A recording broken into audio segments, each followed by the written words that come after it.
All right. Well, now is the good time, I guess. Thanks, Marshall. Hi, everybody. Today is September 21st. My name is Alex Manriquez, and I am a data analyst at CISA supporting CALPADS. And driving for us today is Gary Gerwer. A few announcements. First is the 22-23 CALPADS reporting calendar is posted, and Gary has it up for us. Census Day is October 5th this year, and the submission window is opening on October 5th. Initial deadline is December 16th, and then amendment windows December 17th through January 20th. So really important dates to have there. Make sure you're taking a look at that and planning ahead. Second announcement is that live training will start sometime in October. We will be messaging out more information soon. And if you wanted a refresher, because not a whole ton's changed from last year to this year for Fall 1, you could always go to our YouTube channel. We have all of our trainings recorded there, so you can access that at any time. And then lastly, we are going to go back to doing only Wednesdays Q&As. So that means this is only happening once a week, starting next week. And communication is going to be sent out about that. But yeah, this week was our last Monday for a while. We'll see if we need to pick it up again or not.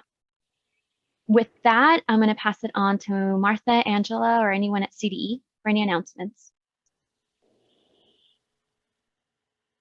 The only thing I have, Alex, is that the deployment did not go in yesterday. Usually they go in at Tuesdays at noon. It went in today at 1 p.m. instead. I was going to share with you the list of fixes that went in, but I wasn't trusting what I was seeing. So rather than misinform you potentially, I'm just going to wait till our testing team hands that list off to me, and we'll get the known issues updated. So either later this afternoon or by tomorrow at noon. Check the known issues again, and that'll have the list of items that went in today. Awesome. So there's no other announcements. We're going to dive right in. And we're starting off with Kara at Plaster SELPA. Question 1. For TK grade students who will not generate ADA because they turned 5 past the February cutoff date, but who are being served on an IEP, how do you recommend their enrollment to be reflected in CALPADS? That was, oh, go for it. Go ahead, I'm sorry. Go ahead, answer it, Alex. I was just going to say that's still a kinder. The enrollment should still be kinder primary because the ADA not generating is something you handle locally in your SIS. Yep. 10 points. Chrissy, Fresno COE, question 1. Is there a set date for the sim this fall? I don't know. There is no, are we doing them? We're doing one sim or we're not doing them anymore? I thought we were. I'm okay, no more sims, because I don't know what we would do in the sims since we have the quarterlies. I think it went out in a flash, didn't it? That we weren't going to have the sim anymore. I don't know if it did. We didn't have the April one, but I think we had an October one, so I don't know. But I guess we can add that to the communication, Paula. I think because that was like a listserv message, but it basically said we don't do the sims anymore. I thought. Okay. All right, moving on. Joan, Sacramento City, question 1. Will the data discrepancy user interface be available during Fall 1, or will the CDDs only be available on the cert status screen like it was for end of year? That's my understanding. It will only be on the certification status page, the CDDs. So just like end of year? Yes. Francine from Colton Joint, question 1. Are anomaly reports working properly? Mine looks way off. Don't know if we have known issues on the anomaly reports. Oh, well, I was with Alex. Like there's a several. There's a bug here on CCE 6336. Yeah, she needs to clarify which report she's talking about. The ERD, CCE, or MIDS. And Gary, we're only looking at the flashes still. I didn't know if you were. Oh, that's weird because this is on the same screen. Great. So Francine, if you could give us more info and we'll take a look at that. Tatiana, hello. Wendy, question 1. When will Fall 1 open up? That would be October 5th. And, oh, there it is. We see the screen now, Gary. Okay. Yeah. So yeah, Fall 1 submission starts October 5th. That's when it opens up. But I want to clarify, you can upload the files. Mhm. What happens on October 5th is when we make the snapshot reports available. True. And you see certification validation errors. The certs, not the CDDs. Mika, Union School District, question 1. Would you need to tag an SDC section with an instructional strategy code of 700 special education? Yes, right, because the instruction there is for special education, for special day class. And I think that this is also an FAQ. Natasha from Escondido Union, question 1. When will the teacher on special assignment TOSA non-classroom based job code be available in CALPADS? Is that the rollover? Yes. So that's happening, I think, sometime later this month. We may be able to do it next week, I think. I don't know for sure, but yes, soon. Yes. Right, Martha, I mean, the rollover will occur before Fall 1 opens, correct? Yeah, so it kind of has to happen next week, Oh, doesn't it? Right. Rebecca from Fresno COE, question 1. Will we continue to have 2 Q&As in 1 week? So no, Rebecca, and I don't know if that is good news or bad news for you, but Wednesdays, we're going back to just only Q&As on Wednesdays for now. And that's starting next week. Cami from Hesperia, question 1. Could you describe the SPED discrepancy extract and how this works? Okay, I'm gonna give it a shot. So the SPED files contain demographic information for the student, but the demographic information is also part of your SENR and SINF, right? And so what CALPADS is doing is it's doing a comparison between the two, and the SPED discrepancy extract is giving you where those are conflicting, so that you have a list of things that you may want to double check either in your SIS or in your SED system to make sure that those two are jiving. And the reason that's important is because the system throughout uses that SINF data for the student's demographic. And so people with students with disability, you often think that the demographics in your SED system is what CALPADS is using, and it's not. So that's why it's important to check that discrepancy And for Gary, when they are different. Cami is new. Could you show her in the user manual how to find that information? So in search.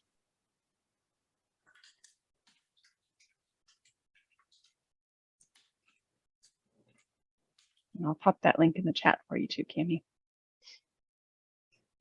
Oh, Kyra beat me to it. Of course. And just to, provide some context, we don't know which one is actually correct, but we consider the student information system as the authoritative source. So when you go look and it's the SIS that's incorrect, then you would need to, make the change there. If it's the SPED, then you would do it there. But it's just showing you how your data are discrepant and for you to basically fix one or the other. Lou from Lucia Mar, question 1.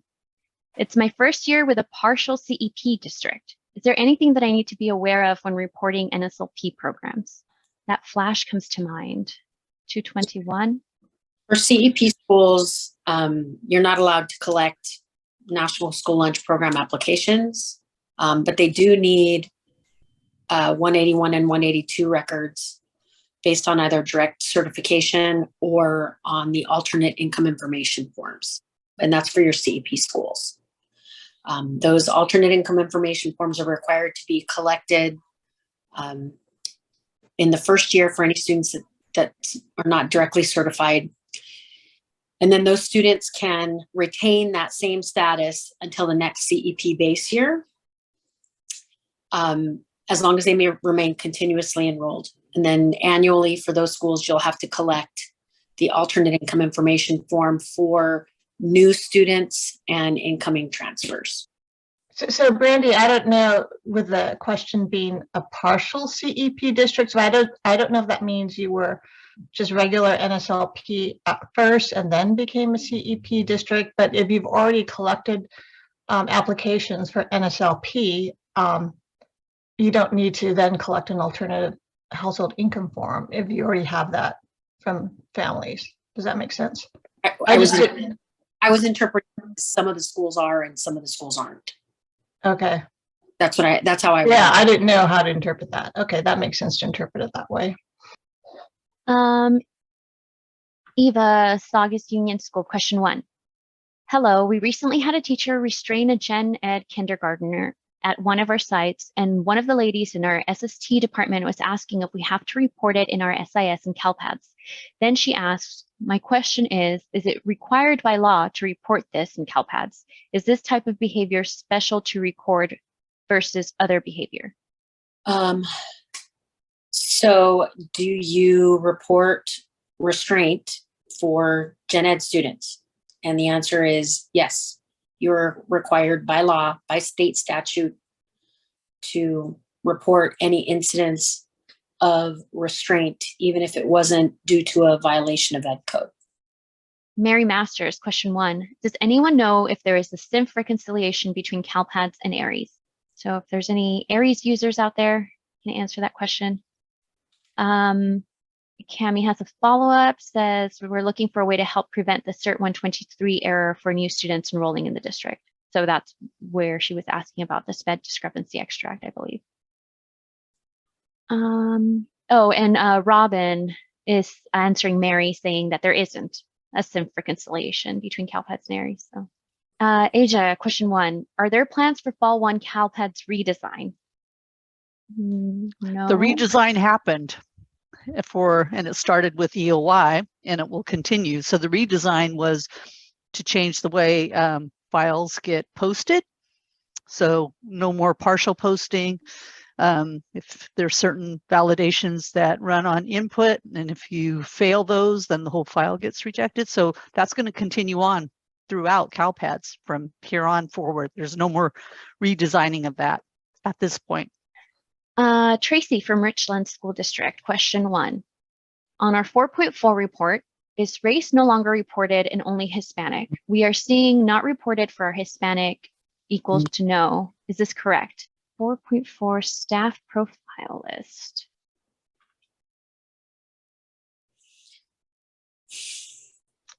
And Gary's taking us to the mapping guide for 4.4 where we can look at what the fields are for calculating race. So the rules for how those categories are aggregated are really specific. So the bottom line is if a staff member reports themselves as of Hispanic ethnicity in your student information system and in CALPADS, and then they select one or more race categories, the staff person will always aggregate up to Hispanic. So Hispanic essentially trumps everything, right? If you have someone who is not Hispanic and then is identified as a particular race, they'll show up in that category. If they are more than one race and not Hispanic, then they show up as multiracial, I believe, 2 or more races. Nelissa, question 1. What is the proper way to exit SPED preschoolers after they have an IEP and they are not eligible for services? Huh. And for the enrollment. Okay. Yeah, I mean, if you're talking, Nelissa, if you're talking about exiting the SPED record, if they're not eligible, well, so if they were eligible at one point. So when you say have an IEP, that's kind of a loaded question because I know that you guys have terminology that you use at the local level. But if they have an existing IEP and then have a meeting and it determines that that student is no longer eligible, then you would just give them a special education exit. So you have to look at the available SPED codes. And I believe there's one that says ineligible.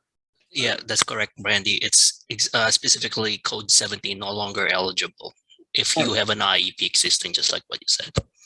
Right. But if you hold an IEP meeting for that student, although it's not really an IEP, if you hold an evaluation and the student is no longer or is not eligible for services, it would be a plan type 900.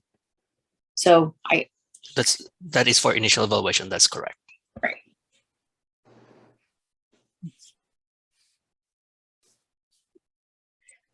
Robin, question 1. We don't have any credentialed teacher librarians in our district. We're contracting with our local library to provide the relevant services, and our county credential analyst says this is fine on his side. Do I need to report this contracting situation to CALPADS at all? If so, how? Oh. Well, it shows up as it's going to show up as okay, so contracted staff technically should be reported in CALPADS. In this case, you're contracting a librarian. So you can do one of two things. You can wait until it comes up as an exception because you don't have a librarian in CalSAS, and you can work it out that way. But I can tell you that our advocates at the department are very passionate about their librarians. And so to the extent, if that individual has a library services credential, even if they're contracted, you know, our library folks would prefer that you actually report that staff person in CALPADS if possible. I mean, if they have a library services credential, then they definitely have a statewide educator ID, but that it's contingent on whether or not they have a statewide educator ID.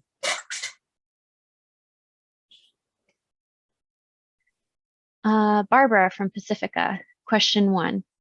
Most of the MIDs I see are easily remedied, but only by the other school district in CALPADS itself, not combining, etc. Most districts say they don't want to do anything because you peeps have said not to touch. Can you put out something that clarifies the situation? I have no answer to that. I think we can work on a message if, Barbara, you feel that people are hesitant to do any work. So I add that to the list. Cindy, question 1. TK students whose 5th birthday does not fall between September 2nd and February 2nd need a 185 record. For example, 5-year-olds who are in TK due to parent or local decision. Yes. They're in transitional kindergarten. So are they participating or not? So there could be a 5-year-old participating in TK because of a parent local decision. If that's the case, they need a program record. If they are a 4-year-old who's not yet eligible for apportionment, but they're in a TK program, report them as TK. Robin, I see your question too. We'll circle back. Larnie has a comment. It says, I meant to post this last Monday, but forgot. I wanted to say thank you to Marshall for the amazing Q&A YouTube recordings. They are even broken down by question within the recording. Thank you so much for that. Not a problem. Thank you. Stella from Novato, question 1. Any status on 6306 known issue, IVR 9? Yeah, we heard from the developer this morning on that one. He's working on it, and it is in the backlog for next Tuesday's release. So hopefully they can get that turned in. Jerry Donaldson, question 1. Hello, Alex. Hi, Jerry. I have a question regarding LEA admin accounts. I created a view-only account for a school staff member, and they were able to see information under work-based learning under a student account. However, when I clicked on it, I didn't see anything. I was just curious, as new CALPADS functionality rolls out, do permissions automatically get added to LEA admin accounts, or do we have to regularly request these new roles permissions be added? They don't automatically. They'll show up in your account that you can add them. So it's not like you need to put a request into the state to do that for you, Jerry. So if you are the LEA admin, go to your own account and edit that, and you should see the work-based learning roles. I think there's view and edit. and you So can move usually those over. Go ahead, Martha. when we add like a file type after the fact, you have to add those rules for that file type to Right, I think that's what existing accounts. Yeah, that's what he's saying, because that work-based learning came in just a year or two ago, right? Right. Jean from Elk Grove, question 1. I'd attended the private school webinar with Brandy yesterday. I question if the process to cover the enrollment gap she's shown us applies to all enrollment process, or is the enrollment gap is for only private school transfers? Thank you, Brandy. As far as, man, Jean, you're giving me some hard questions today. As far as I know, there isn't any other reason to do this filling the enrollment gap for anything other than private schools. I'd have to think about it a little bit more.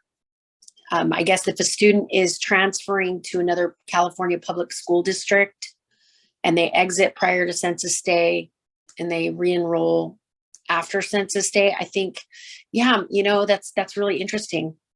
I think it might actually apply. Can you send me an email, and then I can kind of work through it in my head a little more. Wendy, question 1. When will the academic year in CALPADS be rolled over? We have LEAs that are waiting for their LEA to be associated with our SELA. Has to be done before census day, so next. Yeah, I think it's the next release, which is next Tuesday. Stephanie from Visalia, question 1. Do we have the dates for the quarterly meetings?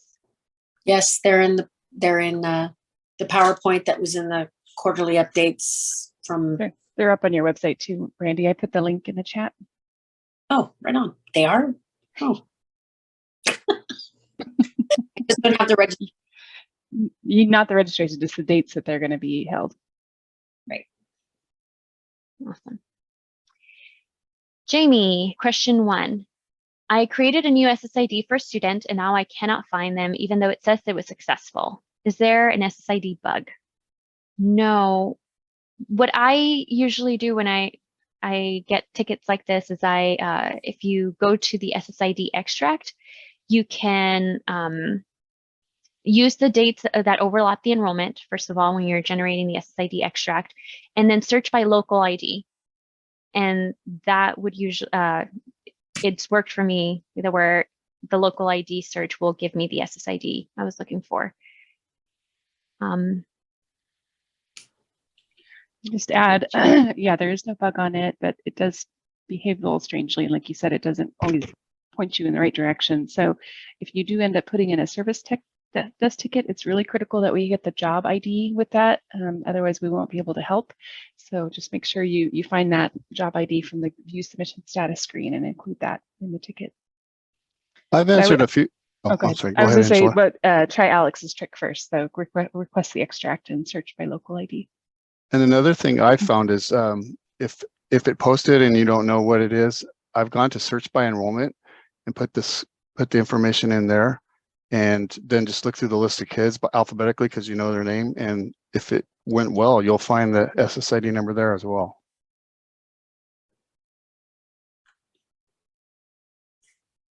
Nancy, question 1. Does course code 9374, Junior Reserve Officers Training Corps, inform the CCI on the dashboard, or only 9373, Leadership Military Science? Yes, it does. So either of those are counted towards Leadership Military Science. The only reason, Nancy, we had to split them out is because the credentialing requirements are different for Leadership Military Science than Junior Reserve Officers Training Corps, the JROTC. JROTC and teachers that are assigned to that have to have a special subjects, designated subjects credential. And so we had to split them into two because folks were getting exceptions. Sean from Eureka City, question 1. Is ODS Report 8.1 broken? I have not been able to generate a report regardless of the parameters I use. The last one I ran has been loading for over half an hour. I don't know if there's a known issue on that one yet. Well, I try one school, see if you're successful with one school. If that still doesn't work, we may need a ticket, Sean. Francine from Colton saying the ERDs and CCEs are off. Is that, and then the next one from Mary Masters saying that the anomalies come up strange for her as well. And they don't seem to open as described. So I wonder if those two are related, the ERD report and the CCE. Yeah, Francine was the one that asked about the anomaly reports working properly or not. So I suppose it's the ERDs and the CCEs. I thought that there were bugs on the CCE reports. Yeah, 11.1 doesn't render. I know that, but on the screen you should be able to see them. So tickets on those if you think that they're off. Yeah, describe in more detail, please, what you're seeing in the ticket, and we'll see what we can do to help you. Vanessa, question 1. I attempted to create an SSID for a kinder scholar, but it was rejected with error SENR 262, invalid age for kindergarten student. Scholar is of an eligible age based on date of birth. Is there a bug with requesting SSIDs? No, this one's a tricky one. Want to go for it, Angela? Yeah, well, if it's the one we most commonly see, Vanessa, yeah, it's if you are hand keying that request in online maintenance, and oftentimes we'll see what the user accidentally put 2022 as the birth year on that first request, and then they get stuck in a loop because when you try to request it again, you might put the right birthday in, but it's too late. It's already created that SINF stub with the bad birth date. So one thing you can try is request it again, but put first grade instead of kindergarten. And then that should allow you to at least establish your enrollment of the record. And then you could search the student, look up the SSID and change the date of birth to the correct birth date, and then post that. And then once that's posted, go open the enrollment record and change it back to kindergarten. And then there's another scenario though, right? That the kid truly has the right birth date, but they're not 4 years old yet at the time of that, the enrollment start date. You also get a SENR 262 for that. That's true, right, Martha? So there's a trick for that one as well. So if your student isn't 4 years old at the time that their enrollment start date, then you either enroll them as a PS, grade PS, and then wait till they turn 4 to and put them in grade KN, or you just don't enroll them until they turn 4. 2 options. So actually there's three things, Vanessa, to consider. 309 timestamp. Marshall posted flash 212, which is the announcement of the new quarterly regional meetings. And yeah, I pulled that from the also posted later down a cumulative of all the flashes that you can use for searchable, and just do a quick search and you'll be able to find information that's in any one of the flashes that's been out there. Thanks, Marshall. Sandy Madrid, question 1. Flash 132 and 134 speak to guidance of disenrolling truants. Is there any change or update to this guidance, or is this still status quo or as listed in the flash? It is status quo. Elizabeth, question 1. If I have marked a mid as rejected, why is it still on my list? That's on the known issues, Gary.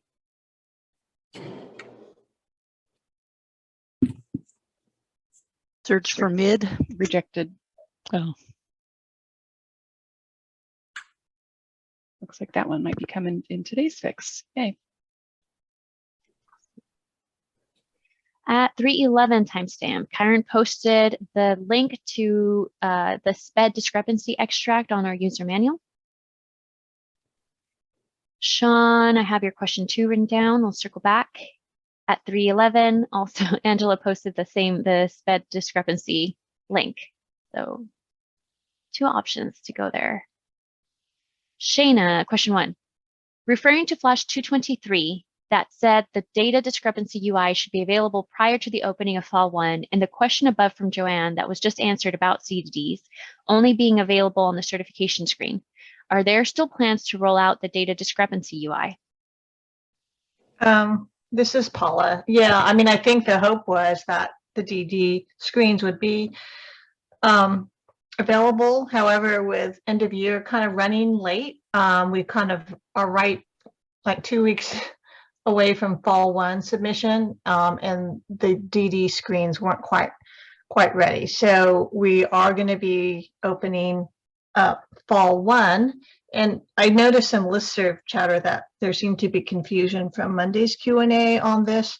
So I thought maybe I would just go ahead and explain where things are at with regards to fall 1 opening. So fall 1 opens as usual on census day, which means that the reports will render, the certification reports, as well as the CVRs will run. So you will be able to see your reports, and you'll be able to resolve any CVR fatal or errors. But unfortunately, the DDs that are going to be certification data discrepancies for fall 1 aren't quite ready. And what we're trying to do this time is to tailor each data discrepancy very specifically for fall 1, so we don't have the issues we had with end of year in terms of all this crazy triggering. The other thing that we're doing is we're moving 3 of the data discrepancies that were in end of year that were the most problematic back to IVRs. So they will just trigger on input, and we kind of avoid all the crazy over triggering that was happening. So it's true that fall 1 will open up, but it won't have all the data discrepancies or the CDDs in there yet. We hope to be able to have all of those in and available by the end of October.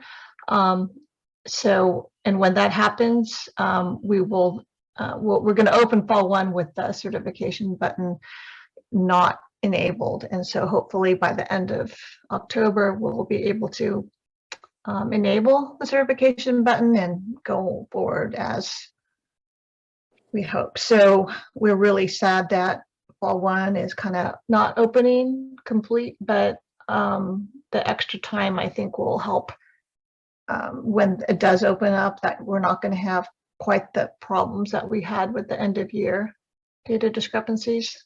So hopefully, does that help make that more clear? There seemed to be some confusion on the listserv as to fall 1 not opening up with reports. It will open up with reports. The only caveat I would say is that there's one report, the most one that you all care about, 1.17. There are some changes being made to that. It's going to make the report, I think, a lot more straightforward. And hopefully those changes will get in the next couple of weeks. But should that be delayed by a week or so, fall 1 will open up, and that report won't quite be available yet, but it's very high on the list to get in there. So I don't know if Reem is on, but that's the only other comment about fall 1 opening. I don't know if anyone else had anything to add about that, Martha or Rima or anyone. No, I was good with that. Okay, question 1 from Amy, San Lorenzo Valley. I'm not getting any responses from CALPADS ticket regarding SSID MIDS merged by mistake. Do you recommend us build back student course section enrollment, student course section completion with the new SSID? I found out that I could use course maintenance to delete the course data rather than from the student profile screen, searching on wrong SSID. Having a lot of trouble rebuilding and deleting stuff that belongs to my district. Yeah, Amy, your ticket was just from yesterday afternoon, so somebody will be getting back to you soon. And regarding the course data, if you're having to rebuild that, the more data you can rebuild, the better, because it is a longitudinal database. So having the complete history is helpful. And Lou is commenting that she does have 12 CEP schools and 6 non-CEP schools. At 3:14 timestamp, Kyron posted another link. This is for the additional reference on National School Lunch Program collection. And that's at 3:14 timestamp. Amy, I have your question too. At the 3:17 timestamp, Angela posted the link for quarterly meetings. So you can look at the dates there. Rebecca's talking to Lou. Maria from Waterford Union, question 1. You might have spoken about earlier, but I missed it. I cannot pull a SPED discrepancy report. Is this because Fall 1 is not open yet? I had this issue last school year too. There is a known issue on that, Gary. That's an old one then, huh? Yeah, I mean, and I think it was introduced after post redesign, but you know, I think we should be able to get back to some of those foundational bugs now that end of year is behind us, and shore up anomalies and this type of thing. And so you need a job ID. Yeah, Or- it's not letting you, there's nothing in the drop down to choose from. So even if you did upload a SPED file recently, you can't request it because it's not in the drop down. The 318 timestamp, Angela posted another link. This is for the ethnicity roll-up business rules. So if you wanted to find out how we roll up ethnicity information, 318. Derek, question 1. We were just told by the local monitoring authority that 60/20 is only valid for faculty with a teacher credential. Are there plans to add more non-classroom or support assignment codes? Thinking specifically about non-administrator program facilitators and specialists. Thanks. Non-administrator program facilitators. So we do have TOSA code that is going to be active. And as Martha said at the beginning of the call, we're hoping to do the rollover potentially next week. And then those codes would be available in the system. So it is a teacher on special assignment code that you could potentially use. Nancy, have your question 2 down. Amy, I have your question 3 and 4, really. I have it down. CJ, saying for Jamie. Oh, okay, this is for Jamie. Ed is responding to Amy. Amy's responding back to Ed. Shelley, question 1. Would you please share the chat and transcript at the end of the meeting? I think we can do that. I will. Oh, thanks, Marshall. Maria, I have your question 2. 324. Mary has a question 2. 325. Chuck, question 1. I'd like to enable a user to do some of the staff submissions for ISAC. It seems it uses the LEA admin as a user. How can I give rights to another user? We don't have. For the ISAC Yeah. team, you have to email that question to them. Their email is on that flash that was sent out. It's just isac@cde.ca.gov. Oh, and then at Marshall at 328 posted the CALPADS flashes update, or yeah, the flashes. And then Kyron's posting some links. We're looking at SSIDs at 329 timestamp. Maria says, FYI, the data on the website for quarterly meetings are the dates for last school year. Okay. I saw the 2023 dates. And then at 329, Kyron posted a link for how to identify new SSIDs. So that's in our user manual. Nancy says, thank you, Brandy. Sean, question 1. When trying to add an NPS enrollment, LEA0001 and MPS school, I get an error that this cannot occur. Am I missing something? Also on the known issues, that one popped up last week. Hoping for a quick turnaround on that one. That's a IVR2. Yeah, 002, Gary. First it was fixed on closed schools, and then it popped up as MPS schools. Keep looking. There we go. 6343. Eva, I see your question 2. Naomi, question 1. Approximately how long is it taking for someone to become an LEA administrator and have that reflected in ISAC reporting system? A few of my colleagues do not have ISAC access over a week after becoming the LEA admin. Send that question to the ISAC. Yeah, and I'll alert them to make sure they get on it. They're pretty fast about responding, so I don't know why they haven't. Rebecca says, I have a problem. I signed in at 320 and my Zoom isn't listing the 317 or 318 chats. Can you please repost the links? Thanks. I think at the very end when Marshall shares the chat, right? Oh, yeah. You'll get it all. And then at the 3:45 timestamp, Angela posted the email for the ISAC support. Larnie from Oxnard, question 1. On the request sped discrepancy extract, who do we put on the submitter? I suppose that would be the person who submitted the sped file, correct? I'm not seeing any submitter on the dropdown for me.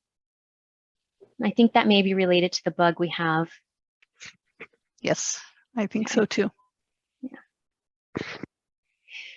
And then Angela posted the list, the webinar dates for 22-23. That's a 3:47 timestamp. So that's, I think, the quarterlies. And we're circling back.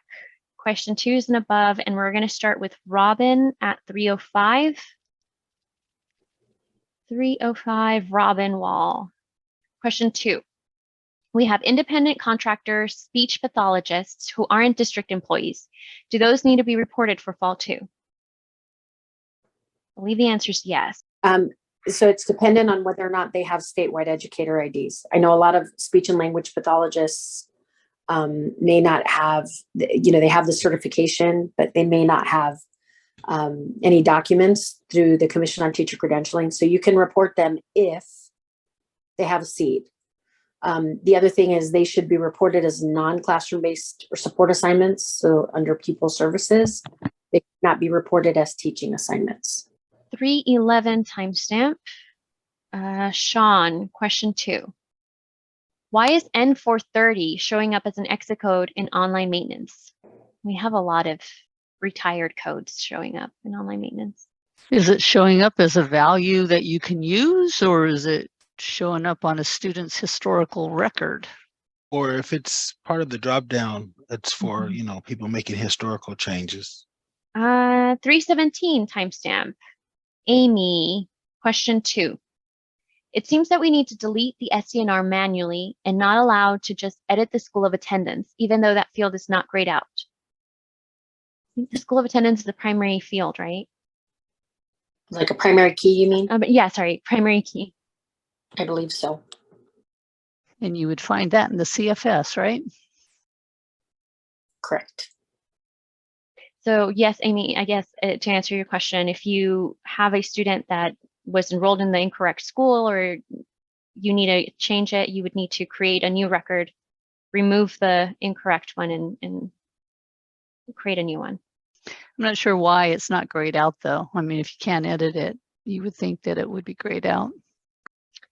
3:19 timestamp, we have Nancy, question 2. Last week, you said that CDE will likely only require LEA approval on December 16th, no SELP approval. Can you please issue that in writing, either on the calendar or in a flash? Yeah, so I was, all the stuff I talked about earlier in terms of fall 1 and how it will open will be in the flash, along with a statement that only LEA approval is required for the December 16th deadline. So we'll definitely have all that in writing. And it's probably a good idea we can put on the calendar also. Amy, question 3, right below that. When is the snapshot window opening for fall 1? The submission window opens October 5th. Question 4 really says, can we use the ODS 1.17 and 1.18 for our business office? I don't know if we have bugs on that one. Use it and see if it's producing. I don't know. It's a tough question. Because when we were making the different business logic changes on the 117, we focused on the snapshot 117, 118, and there it is back in what? So we didn't, I thought that was one that we kept in sync. But we recently posted a defect on it. Total enrollment in the unduplicated free reduced eligible column. Also, FYI, that is the report that's been modified slightly for this fall one. And I don't think that's been done yet, Paula. So they could it's possibly get you use it, but yeah, it's get you close, but not exact. Exactly. Yeah, that's the one I alluded to earlier. We might open fall 1 with that report not yet available, but it's high on the list to get in there. So hopefully it should be available very shortly after the submission opens. At 3:24 timestamp, Maria, question 2. At Brandy, can you explain what a program record is, please? A program record is something that is submitted in the SPRG file.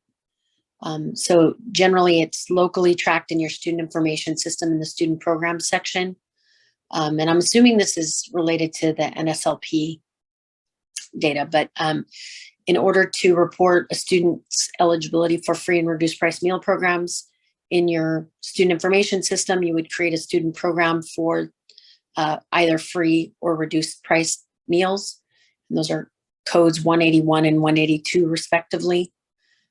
Those program records then get sent up through the student program file, the SPRG file, into CALPADS, and then used for purposes of LCFF and socioeconomically disadvantaged status throughout the system. And you can use the code sets to look up education program codes, because it's not just the NSLP that's a program, right? That is correct. 3:25 timestamp, question 2 from Mary Masters. Can you clarify current rule for 181, 182 records needed in CALPADS? Do we need a record uploaded if student is identified in direct cert list? Or is that taken care of internally by CALPADS with DC process when we do nothing? Well, in the 1.17 report, it's all the DC data is pulled in, so you wouldn't need to submit a program record for that. And pretty much in every time we do anything with regards to FRPM eligibility, we use both the program records as well as the direct certification data.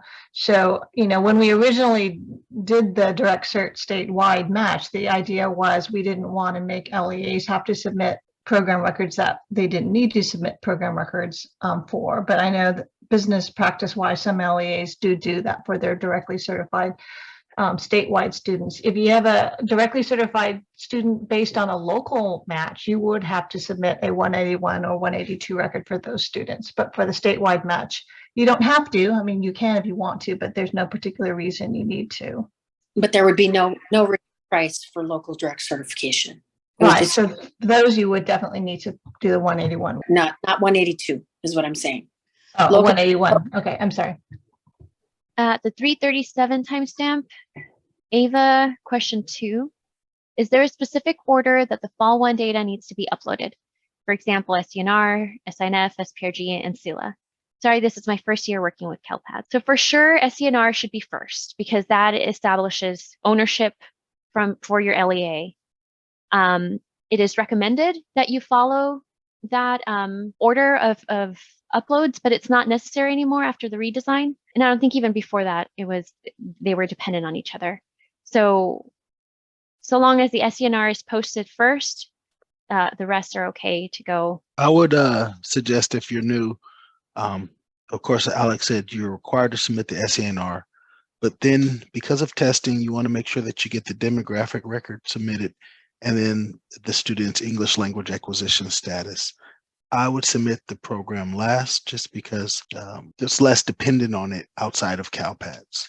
And like, you know, it probably helps in reducing the number of data discrepancies you might see if you do it in the order that's suggested. Even though you can do it out of order, if you do it in order, it probably reduces the churn on the number of DDs you see, because some number of them will trigger because you don't have a certain record in, but if you do it in that order, those won't. So Okay, so those were all our question 2s and above. Okay, so after Angela's post of the quarterly dates, Thor's talking with Chuck. Sean saying it is a value you can use for a new record and for 30. Need a ticket so we can log it. Amy, follow up on her question 3 and 4 says the business office is looking for unduplicated count for P1 estimates before census day. Do you have all of your program records in already? Because it's not helpful to run those reports if you haven't updated everybody. And the other report that also helps you, is it the 8.1, right? That helps with some of that info, collaborates. But the biggest thing to remember is all based on enrollment on census day. So I guess if the assumption is the kids are going to be enrolled on census day, but you really don't know until census day. At 3:56 timestamp, Marshall posted the link to our SPRG data population. And that's in our YouTube channel. Derek, question 1 follow-up. Some of these non-admin specialists and facilitators do not hold teacher credentials. In some cases, they have pupil services credentials like counselor or psychologist. So 60/20 and TOSA do not work. Can facilitator and specialist options be added? Thanks again. Yes, but it's not going to happen this year, Derek. So 60/20 is a non-classroom based assignment. Correct. It's other. So it would be, because isn't that only for job class 12? Yes. So for the specialists and facilitators, they would be a job class 11 for pupil services, right? Yes. So, what would be helpful? I'm assuming that you're talking about like instructional coaches. And Derek, what would be helpful is if you forwarded me, like created a ticket and then provided job descriptions for these specialists, because I don't know what that means. I mean, we really have to kind of take a look at the job description to see if we have an existing code. And if we don't, I know that we've had a lot of requests for like instructional coach code and a few other things, but it would be helpful to know what the description of these individuals' duties are. And at the 3:58 timestamp, Marshall posted another YouTube link for our Fall 1 data population, or that's one of our trainings. And Derek's going to send that over to you, Brandy. Alex, I have an answer to Sean from Eureka's question about N430. It is still listed in there, but if you tried to use it, you do get the out of range error. So Oh, good. It stops you from actually posting it.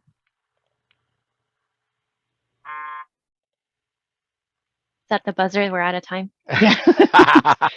My Teams chat is going crazy. I know. And we're done, folks. Thanks for everyone's help today.